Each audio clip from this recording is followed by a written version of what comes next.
emendas, o Congresso planeja aumentar, ainda mais? Tem como? Aumentar o controle sobre o orçamento.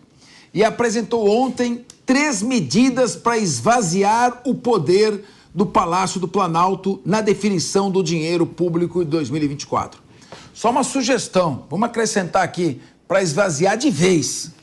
Além das emendas de comissão, deputados e senadores também querem retirar um pouco mais de 9 bilhões de reais dos 61 bilhões previstos para o PAC, que é o Programa de Aceleração do Crescimento, uma das prioridades do presidente Lula.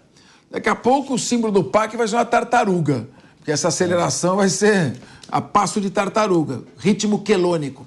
O prazo para a liberação das verbas foi incluído no relatório e ficou definido que todas as emendas parlamentares devem ser empenhadas até o fim de junho do ano que vem. Todas as propostas precisam ser aprovadas pelos parlamentares para que possam entrar em vigor.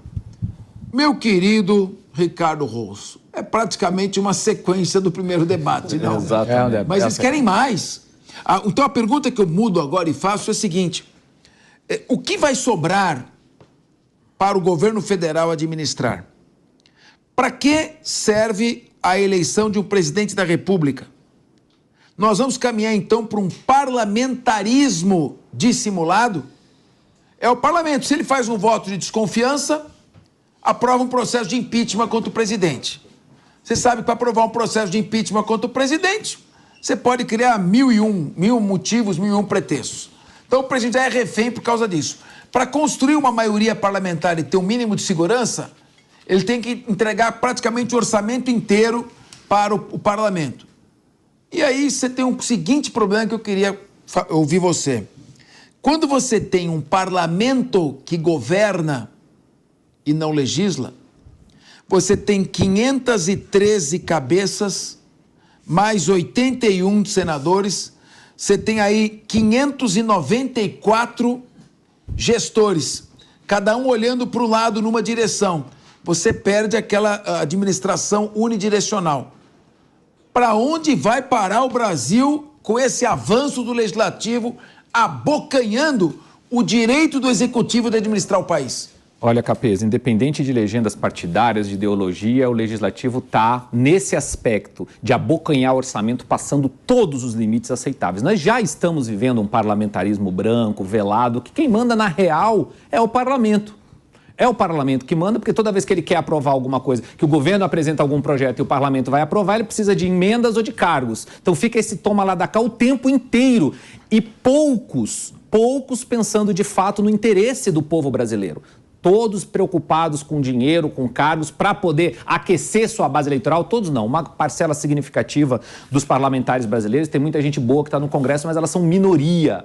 E essa minoria precisa ganhar voz, porque senão nós vamos continuar nessa situação. Para vocês terem ideia, se tirar esses 9 bilhões de reais do PAC, sobra cerca de 50 bilhões para um programa de aceleração do crescimento do Brasil. O mesmo valor que seria mais ou menos o liberado para emendas parlamentares para político fazer pseudo-campanha na sua base eleitoral. Lembrando que ano que vem é um ano eleitoral. Então os parlamentares estão muito preocupados com essas emendas porque podem ajudar a eleger prefeitos e vereadores nas suas bases eleitorais. Realmente, independente de ser o Lula, assim como também era um pouco no governo Bolsonaro, o parlamento está crescendo para cima do orçamento e não está legislando. Não está fazendo o seu trabalho prioritário de legislar e fiscalizar como o executivo está gastando o seu dinheiro. Que esse é o papel prioritário do parlamento. E ele vem fazendo isso mal e porcamente, de olho sempre no dinheiro das emendas parlamentares. Davi Andrade, o homem da verdade. Eu quero saber o seguinte: o risco que nós estamos correndo, o Congresso Nacional quer sequestrar a verba do orçamento e ele administrar através de cada deputado enviando para suas bases eleitorais um orçamento que segue uma linha de administração. Você concorda ou não concorda? Pelo menos é uma linha de administração. Agora, espalhar o dinheiro para deputado e senador, aí não tem linha de administração nenhuma, aí é o caos completo. O que esperar, Davi Andrade, o homem da verdade? Meu professor Capês. essa emenda parlamentar, né, essas emendas parlamentares, se chamem do que quiserem, na verdade, nada mais é do que a institucionalização do mensalão, né? É a prática secular brasileira, esse fisiologismo bananeiro que secularmente domina o Brasil. Não tem saída. Eles vão sempre arrumar alguma estrutura, né? Seja por fora das instituições, seja por meio institucional. Criaram esse sistema de emenda parlamentar. Isso por si só é uma aberração. O que o Congresso tem que administrar dinheiro público? O que dinheiro tem que chegar para parlamentar, alimentar suas bases, os seus feudos? Onde se viu isso? Quer dizer, a própria existência desse sistema já é uma aberração por si só. Deveria ter sido eliminado, não vai ser nunca. Não, porque não vai. Se vão tirar isso, vão construir outra coisa. É o fisiologismo que se protege, é o sistema que se blinda. Isso não vai mudar. E vão lá 50 bi, e daí a pouco vão 70. E o dinheiro vai embora, porque não se importa com o gasto, né? O gasto não é um problema, o problema vamos distribuir dinheiro, gente. Acho que a da Margaret Thatcher, uma frase que diz o seguinte: o socialismo acaba quando o dinheiro dos outros acaba, né? Então vai acabar o dinheiro. O dinheiro vai acabar, o dinheiro não nasce em árvore. Né? Pode gastar 180 bi sem problema nenhum, pode aumentar para 50 bi. Eu só queria me permitir, claro. Eu gostaria de rebatizar o PAC. Opa! Em vez de ser programa de aceleração do crescimento, ser programa de aceleração do calabouço. Porque nós estamos indo para um buraco sem fim. Então, no crescimento do calabouço, nós estamos indo a passos rápidos. Né? Vamos rebatizar o PAC. Eu sugiro programa de amortização do crescimento. Boa também. Bom. Querido Nelson Kobayashi, a diferença entre o veneno e o remédio é a dose. O problema não é a emenda parlamentar. O deputado até precisa da emenda parlamentar, ele participa da construção do orçamento. Mas, Nelsinho, o professor Nelson Kobayashi, professor das grandes multidões dos jovens advogados. Ó quem fala. Qual é a sua... Não, eu sou das multidões dos velhos. Eu pergunto para você, onde vai parar, quais os riscos que o país corre com o aumento do déficit fiscal e esse apetite do Centrão em tolher aí, nós vamos falar daqui a pouco de reforma ministerial que está vindo. Qual o risco que nós corremos? Um risco de cada vez mais o presidente não ter condições de governar, porque o Congresso e os parlamentares vão tomar o poder passo a passo, bilhão a bilhão na administração do orçamento.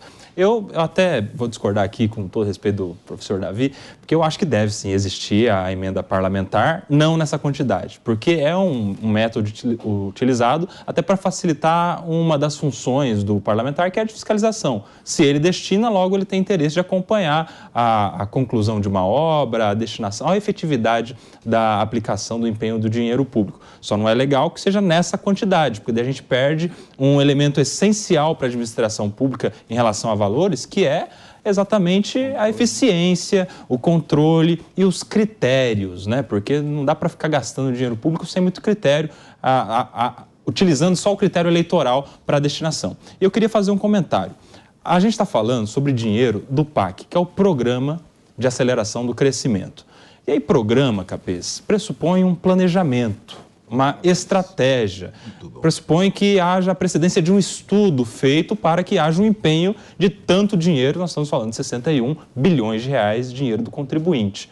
E aí quando você pega uma fatia tão grande desse planejamento, nós estamos falando de 9 bi em 61, dá 15% mais ou menos, e dá para os parlamentares gastarem livremente, de acordo com a conveniência política eleitoral de cada um, a gente elimina a própria existência do programa. Então deixa de ser programa de aceleração do crescimento, porque não tem critério exatamente nenhum. Vamos lembrar que a emenda parlamentar é livre à escolha de cada um dos deputados ou senadores, e às vezes ele manda dinheiro para uma cidade que, na verdade, é a cidade vizinha que está precisando mais. O hospital da cidade vizinha, o posto de saúde, a cidade do lado, às vezes precisa muito mais do que aquela que ele está destinando, mas ele destina para lá não porque há interesse público, mas há porque há interesse político, porque é lá que está a base, lá que ele vai ser eleito na próxima eleição. Ou seja, uma fatia tão grande de 15% do dinheiro do PAC na mão dos parlamentares é desvirtuar o programa enquanto um programa. Muito bem. Só uma pergunta. Que horas são agora? Agora são 14 horas e 39 minutos. Repita. 14 horas e 39 minutos. João Pacífico, você é um empresário. Empresário bem-sucedido, inteligente. Nós sabemos que na segunda fase da Revolução Industrial não havia limites. Era o capitalismo desenfreado, o capitalismo sem controle. Na cidade, por exemplo, de Manchester e também na cidade de Liverpool, a idade média era, respectivamente, de vida, expectativa de vida, 17 anos em Manchester, 15 anos em Liverpool. Crianças eram acordadas de madrugada e trabalhavam até o final do dia, 10, 11 horas da noite. Então é claro que o capital sem controle, o capitalismo sem controle, levou a abusos terríveis e fez surgir até como reação o socialismo, regimes marxistas. Nós temos que entender que o capitalismo com responsabilidade social talvez seja o melhor caminho. Como você vê, enquanto empresário, a luta de um empresário para sobreviver num país em que há muito gasto público em excesso e desnecessário e, em consequência, um aumento de carga tributária? Legal, Cabeça. Falando como empresário, acho que a gente às vezes comete um erro, que é colocar todos os empresários na mesma caixinha. Então, a gente pode falar, por exemplo, de grandes bancos. Grandes bancos esse ano, eles até um lucro de 100 bilhões no ano. Eles não precisam de tanta ajuda. Então, um banco não precisa de tanta ajuda. Grandes indústrias com lucros bilionários não precisam de tanta ajuda. Quando a gente fala do microempresário, do pequeno empresário, aí sim. O grande problema que eu sempre falo é você colocar os dois na mesma caixa e aí o Itaú convencer o pequeno empresário de que eles estão no mesmo lugar. Eles não estão no mesmo lugar. Então, acho que o pequeno e o médio, sim, eles têm que ser ajudados, eles têm que ter isenção, eles têm que ter apoio. O grande, não. O grande tem que pagar imposto. E o que acontece no Brasil é o contrário. O grande paga menos e o pequeno paga mais. E banco? O banco fica muito folgado aqui nesse país. Muito. Os banqueiros estão sempre de bem com todo mundo. Tem operação Lava Jato, o dinheiro é lavado em banco, também ninguém incomodou banco nenhum. É isso? Se eu pegar aqui o meu dinheirinho, pessoa física, e for emprestar aqui pro meu amigo Kobayashi, aí a justiça falou, peraí, no máximo 12% ao ano, senão vai ser usura. Sem acumular, né? 12% é juro simples. É juro simples. Aí você vai no banco lá, bonitão, e o banco vai te emprestar uma taxa de 400% ao ano. Aí você vai numa financeira, vai te emprestar quase 1000% ao ano. E aí eu quero voltar para outro lugar. Se você vai olhar como que é os Estados Unidos, a meca do capitalismo, Nova York, se você toma um empréstimo de até 250 mil, você tem um limite, se não me engano, de 14% ao ano.